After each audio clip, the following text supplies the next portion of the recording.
Coming up next, Sitting at 30 takes you downtown for the weekly luncheon meeting of the City Club of Portland. Live weekly coverage of City Club is made possible in part by TCI and is produced through the facilities of Portland Cable Access. Now we join the City Club for this week's program.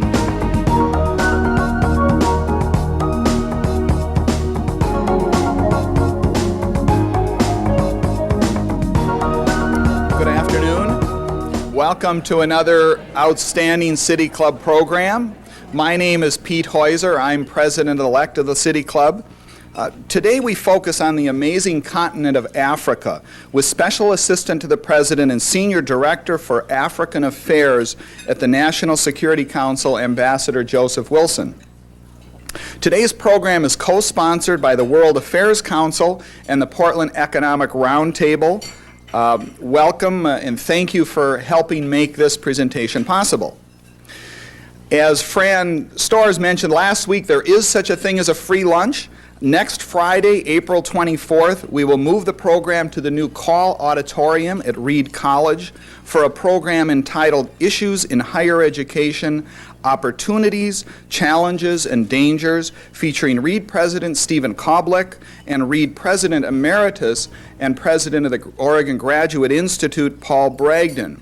Reed will be hosting us for the lunch, so reservations are required. No walk-in tickets will be available, and please note the change in location. For those of you who can take a bus from downtown, please call the club office for arrangements on that. On Thursday, April 30th, there will be a science breakfast sponsored by the Technology and Business Issue Committee, which will feature Nathan Tublitz, Professor of Biology at the University of Oregon. Dr. Tublitz will discuss the workings of the brain. That'll be held at the Benson Hotel, the Cambridge Room, from 7:30 a.m. to 9 a.m. Reservations and prepayment are required, so please call the club office. The nominating committee for the City Club for 98-99 has completed its work. Nominees for open positions on the Board of Governors are Lloyd Anderson as President-elect, Nikki Lynch as Second Vice President, Don Williams as Secretary, and Harriet Watson and Andrew Linehan as members of the Board of Governors. According to club bylaws, other candidates for office may be nominated by any 3 members of the club, provided that each nomination is made in writing at least 2 weeks prior to the June 5th election.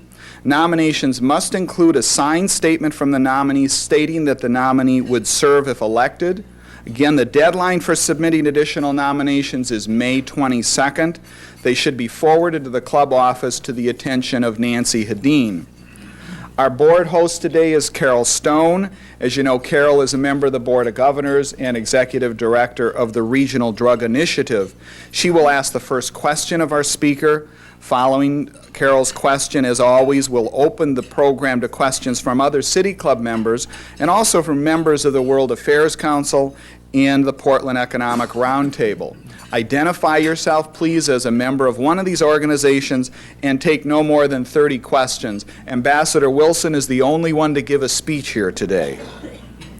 Broadcast of City Club programs this quarter is made possible in part because of corporate underwriting from Fred Meyer, Washington Mutual Savings Bank, and Stowe Reeves. We're certainly very grateful for their support.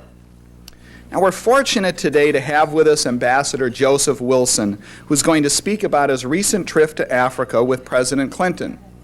Ambassador Wilson is a career member of the Foreign Service, having served in the Middle East, Europe, and Africa.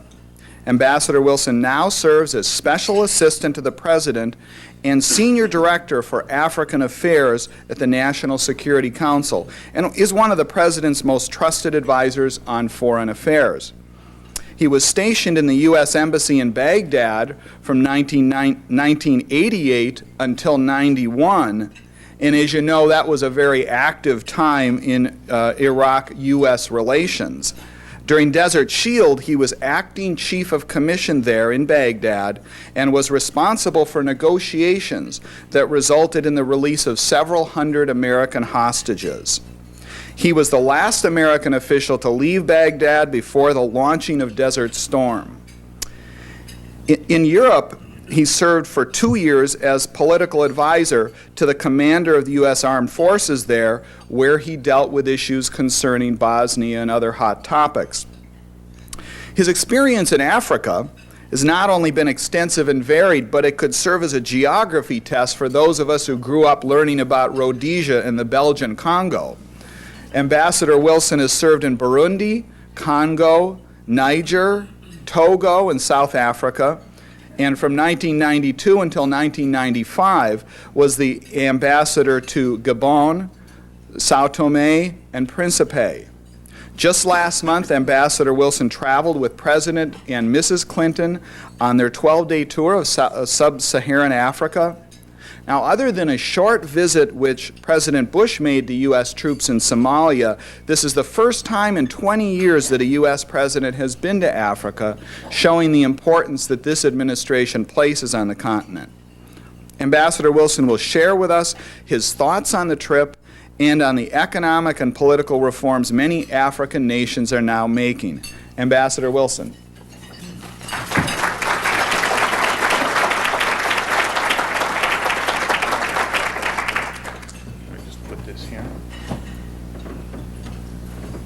Thank you very much. I love these introductions. It always amazes me how many interesting places I've been and how many pickles I've managed to get myself into, and people like Norman Schwarzkopf have been able to get me out of, so it's a great treat. I hadn't realized initially that we were going to be on television today, so I'll just tell you one brief anecdote. During the course of our trip to Africa, President Clinton went up to Botswana for a couple days to see the game. And see some of the true beauty of the African continent. And about the same time that he was planning on doing that, we were sitting in Johannesburg, and I woke up one morning, one side of my face didn't work. I thought it was a bite or else a minor stroke, which would have been a little bit more serious. I went to see the doctor, and when you travel with the president, you have access to the president's doctor. So medical services are generally pretty good. We want to keep the guy alive at least till the end of his term. The doctor said, no, you've got a little inflammation of the nerve. It's called Bell's palsy. Well, the result of it was, for a long time, for a week or so, I couldn't blink out of this eye, and I couldn't smile out of this side of the face. But I still had to travel with the president. More importantly, I had to go up to Angola, Luanda, where there's been a civil war for about the last 20 years, and where I've traveled about 6 times in the last year to try and keep the Lusaka peace process on track. And I went up there at the request of President Clinton as his special emissary with a message of peace to the Angolan people and to the Angolan president and to the members of UNITA that were in the midst of the negotiations. I arrived in Luanda and I delivered my message of peace at the airport in front of the cameras and then went about my business. And as I was leaving that afternoon, I went back into the VIP lounge of the airport to do a radio interview. I looked up at the television in the VIP lounge, and there was Joe Wilson on television delivering his message of peace on behalf of President Clinton to the Angolan people. But since only one side of my face worked, I looked very much like a gangster out of the 1940s movies. You dirty rat, there will be peace. Fortunately, that didn't translate to Angolan culture. I think they got the message because we did advance the peace process a little bit. So as a consequence, you know, when I look into cameras, I can't help but think about that. My face is working a little bit better. We can almost get a full smile now. So anyway, let me just lay out for you, before we talk about the trip, the challenge to those of us who think and do Africa. And I've had the pleasure and the privilege of doing African policy for close to 25 years now, and all these posts that Peter mentioned. I can point to one young lady in the audience who knows about all those posts, and she can in fact pass the geography quiz, and that's my daughter, Sabrina Wilson, in the blue sweater there, who's sitting next to my wife, Valerie Wilson. She has been with me. She actually flew with me on a helicopter from Libreville, Gabon, over to Sao Tome, which is an island nation about 200 miles off the coast. And I don't know how many of you have flown in a helicopter. It's already serious enough when you fly in a machine that isn't built for flying and somehow manages to get off the ground. But when you find yourself at 4,000 feet above the ocean and everywhere you look, there's nowhere to set this thing down. It was pretty exciting for her and for me. The challenge for those of us who deal with Africa, and the objective, is to have an Africa and its 700 million people and its enormous natural resources and its vast landmass contributing to the growth of global wealth in the 21st century. And that is the way I think you have to see it. That is the objective. This is a continent that is huge. The United States, Western Europe, China, Australia, all fit within the landmass that is Africa, just to give you an idea. Jesse Jackson likes to tell the tale, and I haven't actually done the calculations, and Jesse is given to hyperbole from time to time, as those of you who see him periodically may know, but he tells the tale that it is closer from New York to Dakar than it is from Dakar to Johannesburg, South Africa, just to give you an idea of the vast expanse that we're talking about. There is no reason why this continent cannot be part of the global community and the global economy in the 21st century. There is no reason whatsoever why African growth rates cannot meet or exceed, as they are already in many countries, that of global growth rates. And there is no reason whatsoever why Africa cannot be an engine for growth and development in the 21st century. The challenge is to make it happen. The threat, of course, is that Africa will remain mired in underdevelopment, in ethnic conflict and strife, and in disease and endemics and pandemics, epidemics, famine, and everything that you have seen over the years on television. At which point, then, it becomes a drain on the global community. We then have to react, as we did in Somalia, where we spent $2.2 billion to preside over a failed state, the failure of a nation state. Or we have to spend $500 million in a place like Rwanda, and what we do, we end up spending that $500 million burying the victims, the 800,000 to 1 million victims of genocide. There are better ways, in my judgment, and in our judgment, to get at this. There are better ways to spend that money than to preside over failures. We need to create successes, Africa needs to create successes, and we need to build on those successes. That then is our objective, and that then is our challenge. We have two fundamental policy objectives as we look at Africa. The first is to defend the United States against strategic threats against our national security that may emanate from Africa or anywhere else in the world. And these threats that can and do occasionally emanate from Africa, although not yet in abundance, because we are trying to assert some vigilance and trying to engage Africa in a way that that the potential threats do not become actual threats. But let me just tick off the 4 areas that are of concern to us. Drug trafficking. We've got problems with Nigerian drug cartels. And where you have fragile nation states, drug cartels, and the second threat, transnational criminal activities, will tend to gravitate to those places where the nation state and the rule of law is not sufficiently strong, where they think that there may be a safe haven, where corruption permits them to operate, and where corruption permits them to really threaten our kids and our people in the United States through their transnational criminal activities. Drugs, other transnational criminal activities, pandemics. These days you get on an airplane with malaria in Africa, and you might actually transmit that malaria or any other disease when you get off the airplane somewhere in the United States. President Clinton likes to talk, and he did talk in Africa, about airport malaria, where people who have malaria come back and that malaria is actually transmitted from person to person here in the United States. That's going to be an increasing problem as you get broader bands north and south, bands that are growing north and south, in which malaria is permitted to fester and to infect people. The fourth is economic or environmental degradation. When you look at Africa, it has one of the 2 remaining significant rainforests in the Congo Basin. But if you also look at Africa, you see the growth of desertification from the Kalahari Desert, and more importantly and more significantly from the Sahara Desert, will begin to affect the way that Africa is able to economically grow, as well as its contribution to global warming. So these are threats that actually will and do preoccupy us as we think about Africa. Our second policy objective, and the one that we will talk about, I think, more today, is our desire and our interest in seeing that Africa be fully integrated into the global economy and the global community in the 21st century. And we make the distinction because global economy principally talks to the question of economic development and good governance. Global community talks to all those other issues such as promotion of democracy and human rights, as well as collective security arrangements. And those are the three pillars, I would say, of this second policy objective.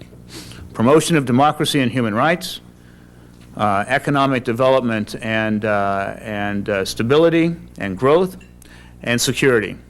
And I'll get into those in just a couple of minutes. In looking at this and in doing this, we have devised, the President announced last June his partnership for economic growth and opportunity in Africa. And this is a new way of thinking about Africa. In the past, as he likes to point out, we always thought about what are we going to do for Africa. That's the aid years when we dumped a lot of money into Africa. A lot of it was well spent, a lot of it wasn't very well spent. But that was what are we going to do for Africa. And then you've got the period, which is the same period roughly. What are we going to do about Africa? We wring our hands and try and figure out what are you going to do about ethnic strife? What are you going to do about civil wars? What are you going to do about bad governance and lack of respect for human rights? Now we want to enter a period of what are we going to do with Africa. Now the partnership, as all partnerships, assumes that each one of the partners that comes to the table is going to bring certain responsibilities and certain assets and resources to the table with the goal of achieving mutual benefit that basically melds together the responsibilities from each of the partners for the mutual benefit of each. We are looking to work with African governments that are interested in economic and political reform to give them enhanced access to our markets, to provide them some technical assistance to make the transition from command economies to free market solution-oriented economies. We're prepared to work with them to encourage American investments, both through a number of funds that we've set up in helping to develop their economies, and to work with them with some technical assistance on helping them to assume their responsibilities that we think are important, which would include providing to American investors a healthy and educated workforce.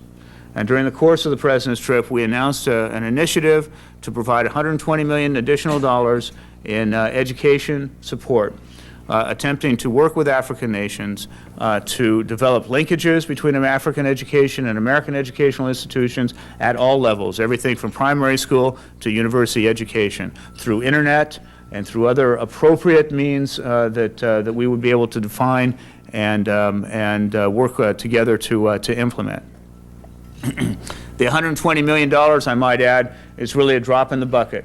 Africa, with its 700 million people and 48 countries, this is just in sub-Saharan Africa, whatever we or the international community at large spend on education assistance to Africa really amounts to only about 5 to 7% of what Africans themselves spend on education. But what we hope to accomplish with this is to leverage additional multilateral funding for educational type activities, and also, perhaps more importantly, underscore by our contribution and by our commitment what we believe should be the African governments themselves priority that they give to education within their own countries, to encourage them to step up to their own responsibilities and do more on education as well.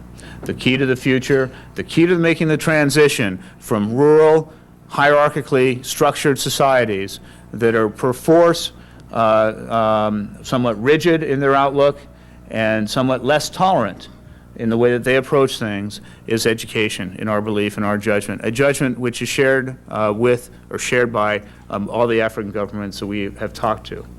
So this is what we hope to accomplish with it. Other aspects of the partnership that we have understood as we've looked at Africa, infrastructure development is going to be key to economic growth. We have put into place two different funds, OPIC funds, one which is specifically an infrastructure development fund, about $500 million. Seed money, again, we hope to leverage, use that money to leverage additional contributions, both from the multilaterals as well as from other historic trading partners with Africa. The other one is a small equity investment fund. One of the things we hope to accomplish with that is what I consider to be one of the key objectives of our African policy, and that is the enhancing the value of the most undervalued asset in a value-rich continent, and that is the people of Africa, and more specifically, the women of Africa. Women in Africa form the fundamental economic unit. They form the fundamental family unit. If you go to Africa, you will see that African families, villages, and towns basically turn over because the women do the work. And it is absolutely important to encourage the empowerment of women and the emancipation of women in Africa as a force for the future. In fact, I often say that if I were the god of aid, what I would do in Africa, I would take all the money and give it to the women and just sit back and let them take care of it.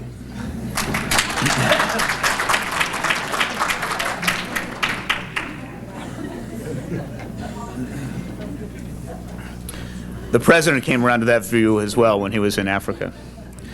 Now let me just talk a little bit about the trip. We wanted to go to Africa. The president wanted to go to Africa. Mrs. Clinton wanted the president to go to Africa because we have realized that Africa matters. There are those, not so much in the American press because the American press doesn't talk about Africa very much, but those in the international press who talk about the marginalization of Africa in U.S. foreign policy. In fact, that has never been the case, but it is a fact that during the course of this administration, the president has given additional emphasis to Africa. There have been a half a dozen trips to Africa by secretaries of commerce, including 5 by Ron Brown. There was the Washington Conference on Africa in 1994. There have been visits to Africa by the vice president as well as other cabinet secretaries, and now, of course, by Mrs. Clinton twice and by the president himself. In addition to that, there have been a number of initiatives that have been launched towards Africa, including the partnership which I just spoke, but others as well. And there have been a dozen African chiefs of state, more than in any other administration, that have come to visit President Clinton in the White House. Africa matters. I underline this one more time. 700 million people who ought to be contributing to the growth of human wealth in the 21st century. There are those amongst our historic friends and Africa's historic friends, and notably the French, who are absolutely afraid that the U.S. initiative to establish new partnerships in Africa will come at their expense. To which I respond, you cannot see Africa as a zero-sum game. There can be winners all around. If we do this right, if Africa gets the economic reforms right, and those economic reforms include such things as respect for the sanctity of contract, imposition of institutions that enforce and ensure the respect for law across the board, a commitment to shared values, and shared values basically means democratic values and respect for human rights, good governance, anti-corruption, transparency. Those are all factors that will lead to African nations being good partners for American investors. A good partnership between the United States investors, and African countries will yield benefits. It will yield benefits for Africans. It will yield benefits for Africa's traditional partners because they too will be able to compete for these interesting investments, and it will yield benefits for the United States investors, and ultimately United States traders. Because as we begin to monetize larger and larger segments of the African economy, we will begin, and Africans will begin to create their own middle class. And when they have their own middle class, they will create their own sense of consumers, their own need to consume, at which point we will be there to compete. This is a 3 or 4 stage process. It's a long-term vision, but it is one that, frankly, I don't believe we have the luxury anymore in the globalization of the economy to ask the either-or question. We can no longer either ignore Africa or engage it. We have to engage it.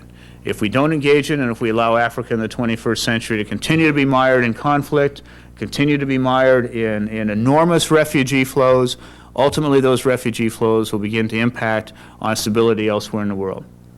So the trick is to get our arms around this, to get the reforms in place, encourage good, sober thought about how we do business with Africa, encourage African governments to reduce the premium that corruption causes businesses to have to pay, reduce the risk, and make Africa, mainstream Africa, so that Africa becomes a collection of trading partners, much as Asia has become a number of useful and valuable trading partners to the United States over the past 35 or 40 years. In fact, if I had a vision for the long term, it is that 35 years from now, I will wake up and I will read in the newspaper about an African financial crisis that causes the financial markets around the world to worry and to be concerned. African influenza worries Frankfurt, New York, London, above the fold in my local newspaper, whatever that may be, the Oregonian. And the reason that would be a good news story for me is because it would mean the policies we put into effect today, the partnership, the President's trip to Africa, follow-on trips to Africa, and we've got a number that are scheduled between now and the end of the year. Economic reform policies that African governments themselves put into place to encourage pro-growth economic policies. Investment would have yielded sustained economic growth for 30 years if we do it right. And it would have meant that Africa had truly come to matter in the way that our reporters begin to report and do report about Africa. That would be a good news story. And hopefully between now and 35 years from now, we would have figured out how to ensure that you didn't have the financial crisis that afflicts Asian economies today. But I would certainly prefer, as I tell my colleague who does Asia, I certainly prefer to have her problem than a set of problems that we have of underdevelopment, poverty, epidemic, civil strife that you see in a number of African countries. Now, the President's trip, and I will be brief, we selected 6 countries. We did it in 12 days. This was the longest time that a President of the United States has been out of the country since he's been in office. It was the first time, as Peter said, that the President had made such an extensive trip to Africa. It was a trip of historic importance. The 6 countries that we selected were largely selected because of their commitment to values that we share and we hold dear. Democratic values, respect for human rights, political liberalization, inclusion, empowerment of women.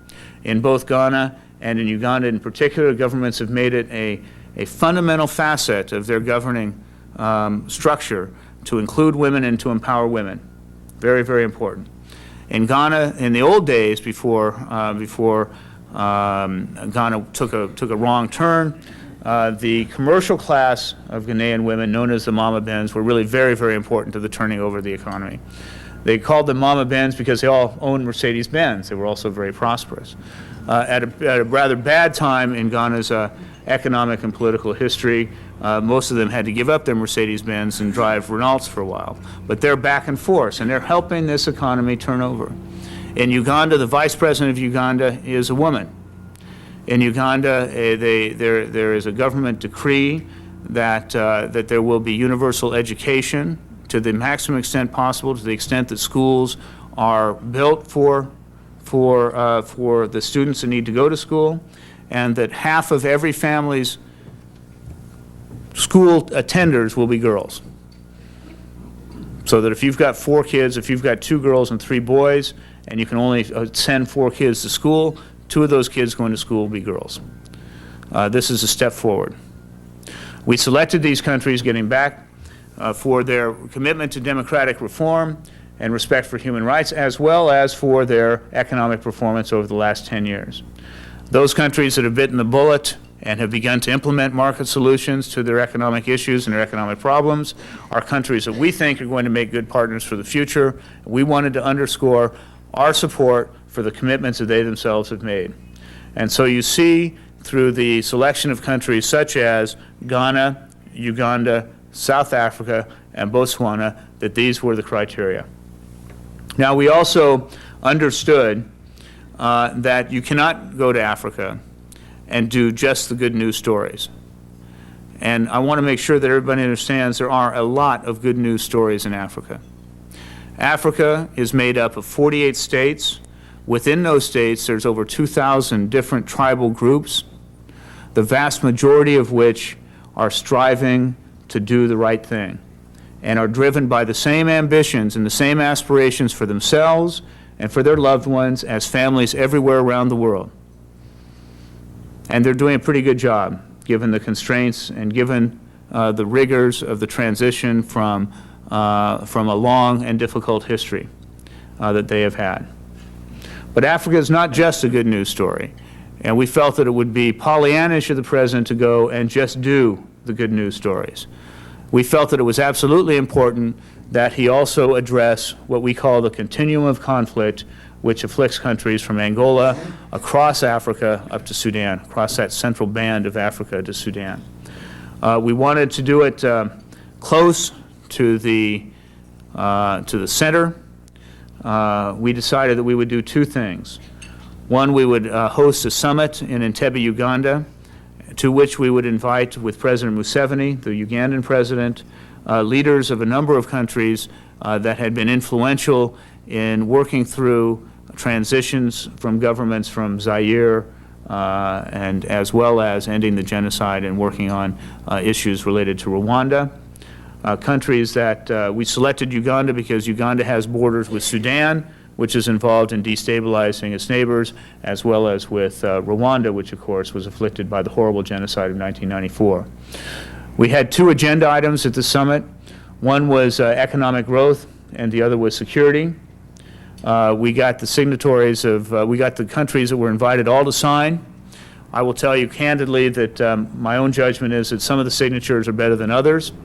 Two of the countries that we invited are countries that are currently poised at a real turning point in their histories. President Kabila from the Democratic Republic of the Congo and President Moi from Kenya. We felt that it was important that the President of the United States take each one of them aside and share with them our hopes that they succeed and our desire to see them succeed. He told President Kabila, you did not come all the way to Kinshasa to fail. We want the Democratic Republic of the Congo to succeed. We want its 47 million people to be part of the future of Africa. We want you to succeed, but you have to help us help you. Now, if you follow the Democratic Republic of the Congo and Laurent Désiré Kabila as closely as we do in Washington, you will know that he did not really get that message very well. We've got to go back and go back at it. But the fact of the matter is, because of its strategic location, because of the enormity of its population and the potential for instability in the Democratic Republic of Congo to spill over into areas of relative stability in both East and Southern Africa, it is vital that we begin to get it right and that we be at one with the Congolese people, even if their own leadership is not. We intend to do that. With President Moi, Kenya is also at a real turning point. We urge President Moi to think about the future of Kenya and what his legacy will be, and we urged him to continue down the path of constitutional reform and political inclusion as they work through the post-election political stress in their society. The second stop that we made in Central Africa was to Kigali, Rwanda. Kigali, Rwanda was the site of a genocide that cost the lives of between 800,000 and 1 million people in 1994. We felt that it was important to address the issue of genocide. The President did that, I think, in a fashion that was very, very compelling. A little anecdote, we argued literally as we were landing the aircraft in Kigali, Air Force One, and if any of you have seen the movie Air Force One, the office looks just like it does in the movie, the office in Air Force One, even if Bill Clinton doesn't look very much like Harrison Ford. But we sat there in the office, and it was the President sitting at his desk, and Sandy Berger sitting on the couch, myself sitting on the couch. Sandy Berger's the National Security Advisor, myself and Mrs. Clinton, and Susan Rice, the Assistant Secretary for African Affairs. And we were talking to the President about how far forward we thought he ought to lean on the issue of genocide. And there were two schools of thought. The one school of thought which said, you can't say anything until we have a unified government position. Now, if any of you have worked in the federal government, you know how difficult it is to get a unified government position on anything. Genocide is particularly difficult because it is such an enormous issue. And there's a second school of thought that says that this was a perfect opportunity for the President to come out and challenge his own government and the international community to step up to this particular crime against humanity. The thinking was that if we don't address genocide now, genocide will rear its ugly head and bite us later. And we need to get our arms around it so that we address it before you've got 800,000 people who are dead and before you have to go in with a burial detail. We ought to be able to do better analysis. We ought to be able to pursue more aggressive preventive diplomatic measures. And we ought to, if necessary, be able to hand off a mission to stop genocide to the military, not just the American military, but an international military, to go in and stop the genocide before you've got these terrible, terrible crimes against humanity. I commend to you reading both of the President's comments as prepared, as well as his comments as delivered. I think you will see that he took on board the need to really come to grips with the enormity of this issue, break it down as to its component parts, and to do everything that we can to ensure that we have adequately and appropriately addressed the issue of this particular crime against humanity. The other thing, of course, that he said in Kigali, which I think was terribly important, was that genocide is no more acceptable in Africa than it is anywhere else in the world. That a crime against humanity is a crime against humanity, whether you're African, Asian, or European. I think it was very, very important for him to do that, and he did it. While he was there, he also met with survivors of genocide. The purpose of the meeting with them was not so much to hear about the trauma of their experiences, although he did. He heard about one person whose neighbor had come and hacked off her arm with a machete. He heard about another person who had literally hidden under a mound of corpses and had survived that way. But the purpose of his meeting with them was to discuss with them, how do you put your life back together in the aftermath of such a horrible crime? And the indomitable spirit of these people was what moved the President, as much or more than the horror and the catastrophe that had befallen them during the genocide. Very, very important, not just for Africa, but for the human race. And Africans are just as important members of the human race as anybody else. And the President made that statement. Down in South Africa, the President had the opportunity to speak with Nelson Mandela, and if you followed this, you will have seen the press conference, which got a lot of airplay.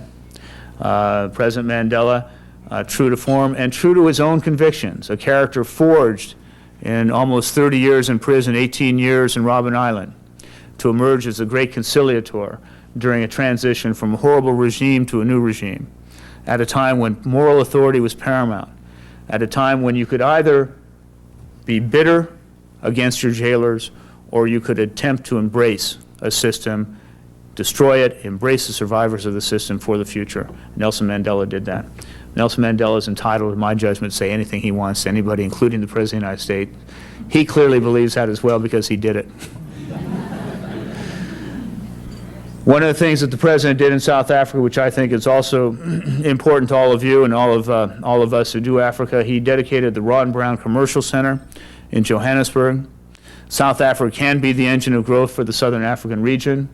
South Africa is the area in which we have our single largest grouping of investments, even if the monetary value is not quite as valuable as in some of the oil-producing countries.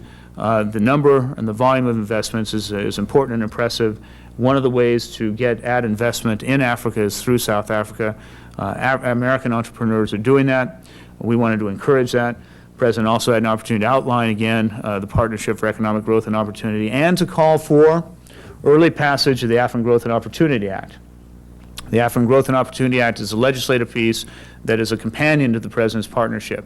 It enshrines in legislation the idea of access, opportunity for all African countries to have access to United States markets, greater opportunity of access for those governments that have shown the will to pursue economic reforms, and greater access still for those that are prepared to take the greater risk to transform their economies from status and command-style economies to market solutions. The President outlined and underlined there that American investments in Africa yield on average a 30% return.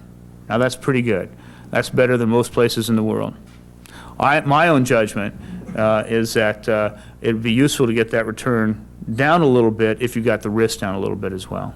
that we could accept a somewhat lower return if we had lower risk elsewhere in Africa, that the prudent entrepreneur would be happy with a 10, 15, 20% return with the knowledge that he wouldn't lose everything to some corrupt society somewhere in the middle of Africa as a consequence. But the overall figures are good.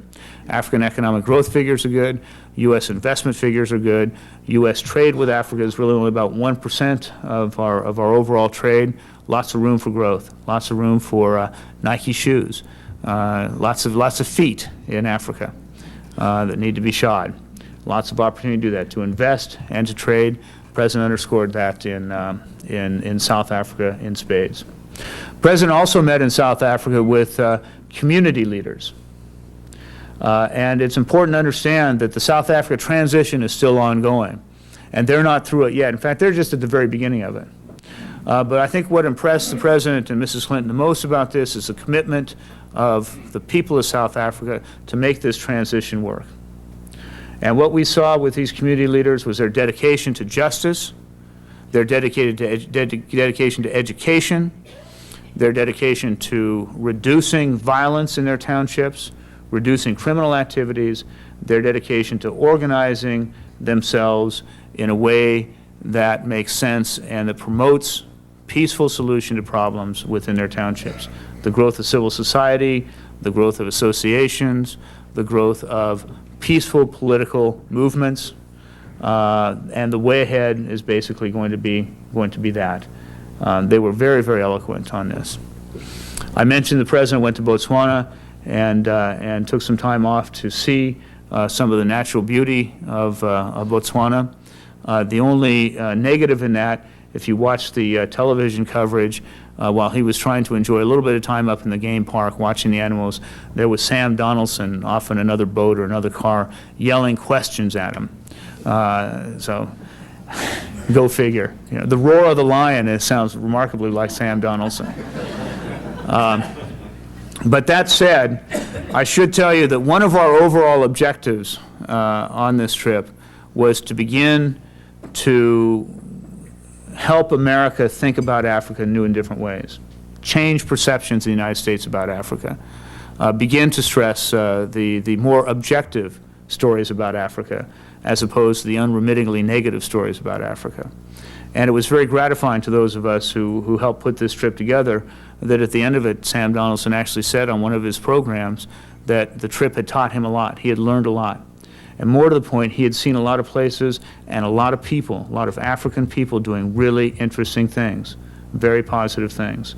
And to get the White House press to think about something substantive, something more important than Paula Jones or Monica Lewinsky was difficult. It was not easy. It took a lot of time, but we managed to do it, I think, and hopefully that will stand the test of time. And I'll get to that in just a second. The last stop, of course, was Senegal, where we reviewed the troops, U.S. troops that are involved in training activities in a program known as the African Crisis Response Initiative. The African Crisis Response Initiative grew out of our concern about resurgent genocide in the central part of Africa, the Great Lakes region. We wanted to be able to have another tool in our tool belt in the event of resurgent genocide somewhere. We wanted to be able to develop African capacity to respond to more quickly things such as a genocidal situation, but also other peacekeeping and humanitarian relief type activities. What we found in doing this, and I had the opportunity, the great pleasure of doing this when I was in Stuttgart, going around and talking to African militaries, what we found is there is a deep reservoir of peacekeeping talent and experience in Africa. Africans step up, African militaries and African nations step up to their responsibilities to participate in peacekeeping, far more than other nations, indeed. African peacekeepers have been involved in peacekeeping activities all around the world and are currently involved just on the continent in both Liberia and Angola in ways that do great, great credit to their militaries. One of the areas where we thought that we might be able to add value was in enhancing interoperability so that you have African countries training amongst themselves and with us and with other traditional peacekeeping partners ahead of time, so that if there is a crisis, you can actually call upon them and they will have already had that experience. And I can guarantee you that in our experience in the military, that counts for a lot. I heard one story when I was in Mali. We had some of our special forces guys down there training them, and they said that the highlight of their training year was to be able to come to Bamako, Mali, and hang out in the edge of the Sahara Desert, play with these guys, shoot guns with them. But one of the things that they had found was that when we deployed to Haiti for that peacekeeping operation, Malian troops also deployed to Haiti. And then when they met up with their American counterparts, they were operational just like that. They didn't have to go through a period of training to be operational. They were operational. A Tunisian defense minister told us one time that the reason we worked so well together in other peacekeeping operations was because we had trained together. There was a lesson in that. And it's a lesson we've learned, and we want to take that lesson and we want to apply it to military training activities for peacekeeping and humanitarian relief operations in Africa by getting African nations to train together and to train together with us in a multinational force. The future of conflict, as most people looked at it for the next generation or so, is going to be much more like Bosnia, what they call in the military parlance CJTF, Combined Joint Task Force, which means that you get the different branches of services from different countries. That's the joint part of it. They combine together with the different branches from different countries. That's the combined part of it to become a task force to respond to a specific military threat. Bosnia is a great example of that. And I understand you're going to be seeing here at one other organization here, the Bosnian ambassador, in the next couple of days, maybe next week. Africa lends itself to that type of activity as well, and this is one of the things that we're trying to do. This is one of the things that the president reviewed when he was in Senegal. The other thing he did in Senegal, which is very near and dear to those of us who do democracy and human rights for a living, he visited a village called Jaljam, at which he looked at the extent to which an investment by an American NGO known as the National Council for Negro Women had reversed the trend of the exodus from villages, from this particular village to the city. Kids had actually started coming back because life in the village had improved, because this partnership had yielded sort of economic growth rates and new ways of thinking about how you do village governance and village economic development. And one of the sidelines of this is the National Council on Negro Women and the other NGOs involved had worked with the women of this village to bring an end to female genital mutilation. And these villagers had gone out and spread the word, so that it was not just in this village now, but it was also in other villages that this model was being employed, both for governance, economic development, as well as for an assault on the horrible practice of female genital mutilation. When he was there in Senegal, he also met with human rights leaders and the civil society leadership around Africa. The future of Africa will also depend in large measure on the growth of civil society and on the willingness of people to participate and their ability to participate in ways that bring them together in forests such as this one, for example, in ways that allows them to influence the behavior of their governments in a positive sense, to ensure that you've got good governance, to ensure that your political leaders, in fact, are there serving you as opposed to serving themselves. His final stop in Senegal was Agori Island. We called the Ghana stop, where he met 500,000 Ghanaians, the largest audience that he had ever spoken to, and without a doubt the most friendly audience that he had ever spoken to. When he got off in Ghana, that was one bookend, Senegal was the other.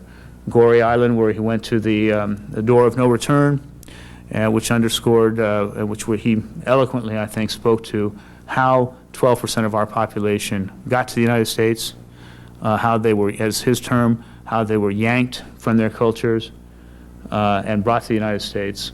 And then he pointed to the future and what had become of them by pointing out that the members of his delegation, including a great number of African Americans, were the leaders of Congress, cabinet members, leaders of his administration, and leaders of business in the United States.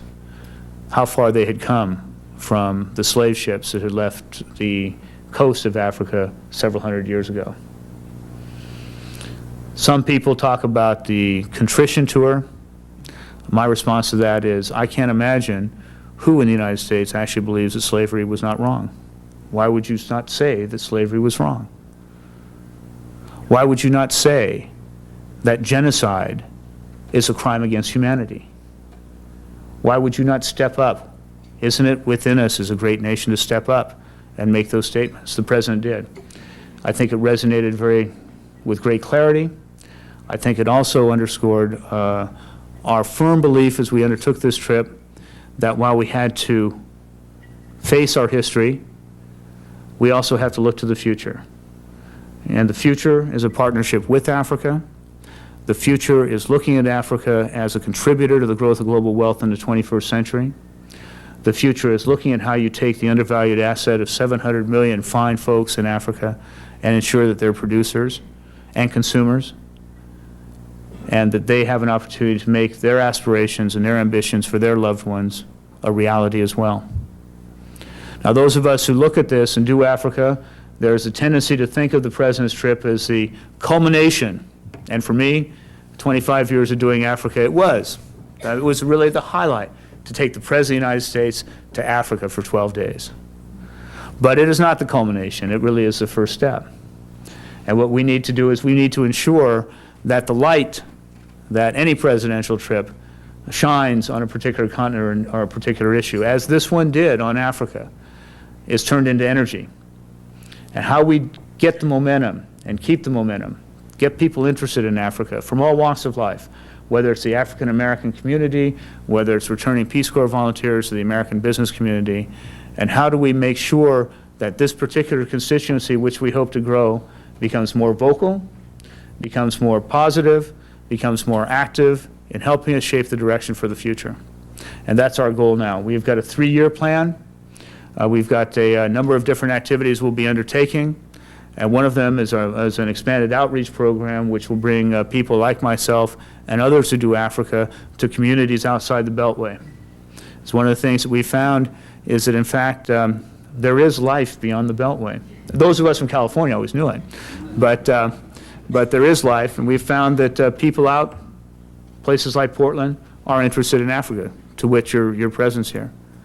And we want to make sure that we get that interest and we get it translated into activity, so that you actually are part of our larger effort to make sure that we do what needs to be done, that we step up to those responsibilities we can step up to in a positive way to ensure a more positive future for us and for Africa in the 21st century. And I'll stop there. I'm happy to take any questions. Thank you very much.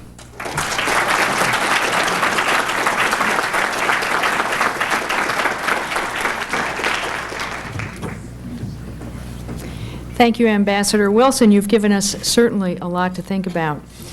My question has to do with technology. You had so many good points here, and it's hard to narrow it down to just one question. The United States is leading the world in the current technological explosion. You mentioned in your remarks the importance of and U.S. support for education and training of a workforce in Africa. At what pace do you see African countries adopting technology and using it to become part of the global village? Well, that's a good one. Let me just begin by saying that one of the things we worry about with our NATO partners is that our technological advances are beginning to outstrip their capacity as well, their absorptive capacity. So it is not just that we're way ahead of Africa in terms of technological development, but we're way ahead of everybody else. My own sense in Africa is that there will be a great opportunity for telecommunications and internet, those types of activities. In fact, I think that internet and the exchange of information may be the best way that we can make the transition, help African traditional societies make the transition from hidebound tradition to more modern life, leapfrog certain generations. Certainly in the telecommunications industry, they'll be leapfrogging from telephone poles directly to cellular phones, as they already have in a number of countries. But you also see the growth of satellite services, both for radio and television into Africa, as well as internet services, which I think are going to be very important. Now, clearly, if you follow Africa, you'll know that in a number of countries right now, the drought in West Africa has led to serious declines in production of power. Electricity, for example. So there are other issues that need to be addressed. If you're going to have growth economies, then you have to have the infrastructure development that will sustain that growth. And Ghana's growth will in fact be hampered greatly if this drought continues, and even over the medium to long term, if in fact they don't get a hold of, start setting priorities for development of that basic infrastructure. Clearly, my own sense is that initially what we need to be thinking about is how you take Africa's natural resources and add value to them in Africa, so that Africa is not just seen as a primary producer, but in fact is seen as a producer of products that come from their own natural resources. I use the example of Chad, one of the poorest countries on the continent, but Chad has a wonderful cotton crop. Chadian cotton is really very highly graded cotton, and it doesn't make any sense to me when you've got unemployment rates like you have in Chad, where you really have, when you talk about not so much unemployment rates, but you talk about employment rates. 10% of the population is employed in the monetary economy. And it seems to me inexplicable that Chad then exports its cotton in bales instead of exporting its cotton in Ralph Lauren t-shirts or Nike t-shirts, to use something closer to home. And that is not really high-tech stuff. I mean, you need what do you need? You got the cotton, you need a cotton gin, you need a sewing machine, you need a bunch of people who cut and sew. That seems to me to be one way that you start to begin making a dent at high unemployment rates and begin creating monetized economies and giving people a stake in the outcome. Yes, sir. Dan Goldie, City Club member, also a member of the World Affairs Council and the Economic Roundtable, which is co-sponsoring today's session. My question relates to the critical item in getting the flow of investment, private investment, to these countries, and basic question, the basic underlying problem is establishment of a rule of law, so that the companies do not have to pay off officials in the countries in order to get anything done. My question is, what are we doing, what can be done to facilitate the establishment of a rule of law, including an independent judiciary, so that the flow of investment can take place? Yeah. I think you're absolutely right. And clearly, everything that we talk about in terms of the partnership is designed to ensure that African governments live up to their responsibilities as partner, and one of those responsibilities is rule of law. We have some technical assistance programs that we can put into place to help them on that. We, of course, are subject to the Foreign Corrupt Practices Act, and the OECD countries have also signed a treaty which makes corruption and bribery no longer tax deductible in some of their societies. We're making headway. Organizations such as Transparency International and the Global Coalition on Africa are making great headway in that. This is an issue whose time has come, very clearly. It's going to be a process, it's going to take a while, but we have to be vigilant in our approach to it. Yes, ma'am. Annette Farmer, City Club member.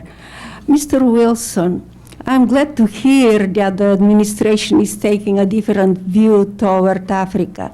However, I noticed the countries that you mentioned, that you're making overtures toward, do not include two other countries that are bordering to South Africa. I was there 10 years ago, spent 6 weeks, and I find that not only they deserve it, their human rights are much better since their freedom, and I'm talking about Zimbabwe and Zambia and Botswana. I'm glad to hear that you are approaching Botswana. Those are beautiful countries with pretty good education, farming, corn, cotton, copper, a lot of natural resources. And seems to me we're following the Reagan years when they started that animosity toward them. Okay. So when is the government going to change that? When you've got 48 countries in Africa in only 12 days, you can only do a certain amount of countries. And by the countries that we selected, we did not mean to offend or in other way suggest that the countries that were not selected were not equal potential candidates for a trip or a stopover. In actual fact, however, the situation in both Zimbabwe and Zambia is not nearly as clear nor nearly as positive as the situation in the other countries that we did visit. We did invite President Mugabe to go to Entebbe to meet with us at the summit. We invited him because he's chairman of the Organization of African Unity.